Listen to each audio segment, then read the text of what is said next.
Jamnagar Dhrol GM Patel કન્યા છાત્રાલય trustee હોસ્ટેલમાં વિદ્યાર્થીઓના રૂમમાં માર મારવામાં આવતા હતા અને તેના કારણે આ વિવાદ સર્જાયો છે।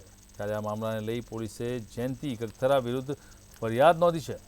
દીકરીને માર મારવા અંગે પોલીસમાં ગુનો નોંધાયો છે। વિરુદ્ધમાં ટ્રસ્ટીઓએ દીકરીના વાલી વિરુદ્ધ ફરિયાદ નોંધી અને ટ્રસ્ટીને વાલી દ્વારા માર મારવામાં આવ્યો હોવાની ફરિયાદ નોંધી છે।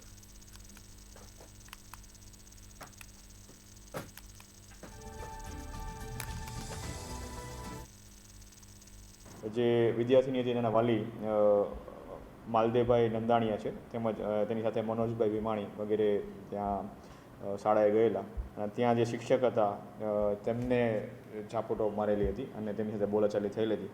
તેમજ બીજા એક શિક્ષક હતા મમતાબેન, જેમની સાથે વાલી હતા નીતાબેન, એમને પણ થોડીક ઝપાઝપી તેમજ દરવાજાઓ ખોલવા બાબતની ગાળાગાળીને બધું થયેલું હતું। જે બાબતે તારીખ 13/3/24ના રોજ ધ્રોલ પોલીસ સ્ટેશન ખાતે NC 02/24 અને IPC 323 504 114 મુજબનો ગુનો નોંધાયેલ છે અને બંને ગુનાની તપાસ હાલ ચાલુ છે।